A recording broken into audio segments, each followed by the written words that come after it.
একই সাথে ডাকসুর যখন আমরা দায়িত্ব নিয়েছিলাম আমরা বলেছিলাম আমরা এখানে কেউ নেতা না, আমরা হচ্ছে প্রতিনিধি। শিক্ষার্থীদের কাজ হচ্ছে আমাদেরকে প্রশ্ন করা, আমাদেরকে নিয়ে নির্মোহ পর্যালোচনা করা, আমাদের কাজ হচ্ছে কাজ করে যাওয়া।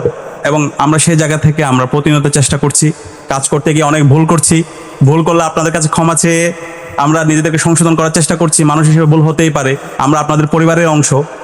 একই সাথে আমরা এটা বলতে পারি আমাদের চেষ্টার জায়গায় কোনো কমতি নেই, আমরা চেষ্টা করছি।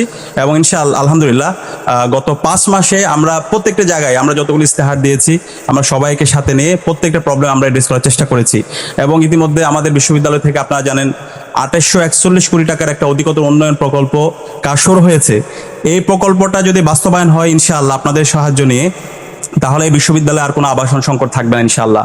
এই প্রকল্পের আওতায় ছাত্র এবং ছাত্রীদের জন্য মোট 10টা হল নির্মাণ হবে, চায়নার যে হলটা আছে সেটা সহ। তো ইনশাআল্লাহ এই আবাসন সংকট যদি ঢাকা বিশ্ববিদ্যালয়ে না থাকে তাহলে এই ক্যাম্পাসে আর কোনো মৌলিক সংকট থাকবে না, এটা হচ্ছে মূল সংকট। এই আবাসন সংকট দিয়েই গণরুম কালচার তৈরি হয়, গেস্ট রুম কালচার তৈরি হয়, শিক্ষার্থীদেরকে গোলামের মতো করে ব্যবহার করা হয়।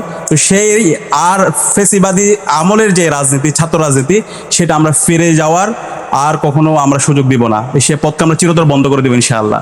তো সেটার জন্য আমাদের এই প্রকল্পটা বাস্তবায়ন হওয়া দরকার। এই প্রকল্প বাস্তবায়ন করার জন্য আপনাদের সহযোগিতা দরকার, বিশ্ববিদ্যালয় প্রশাসনকে প্রেশার ক্রিয়েট করা এবং সঠিক সময়ে যে নির্ধারিত রোডম্যাপ দেওয়া হয়েছে সেই সময়ের মধ্যে যেন কাজ শেষ হয়, সেটার জন্য আমাদেরকে সর্বোচ্চ কাজ করতে হবে।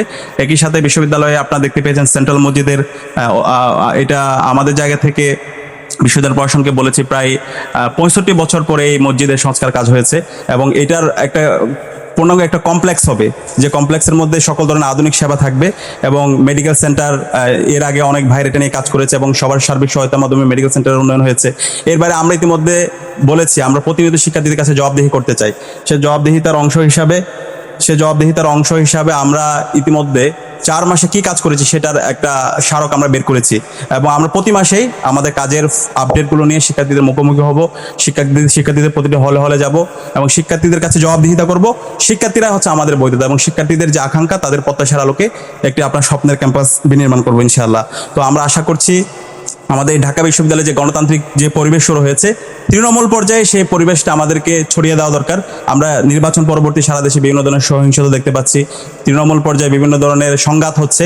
তো আমরা সবাইকে অনুরোধ করবো যেন আমরা সবাই ঐক্যবদ্ধ হই ফেসিবাদের বিরুদ্ধে, খুনি হাসিনার বিরুদ্ধে এবং এই জুলাইয়ে যারা গণহত্যা চালিয়েছে তাদের বিচারের প্রশ্নে যেন আমরা সবাই ঐক্যবদ্ধভাবে এবং নতুন বাংলাদেশ বিনির্মাণের জন্য সবাই যেন আমরা ঐক্যবদ্ধ থাকি এবং আমাদের কমন এনিমিকে ঠিক করে আমরা ঐক্যবদ্ধভাবে আমাদের এই বাংলাদেশ যেন বিনির্মাণ করি, সে উদাত্ত আহ্বান জানিয়ে এবং আমাদের সবার জন্য দোয়া চেয়ে আমি আমার কথা এখানে শেষ করছি।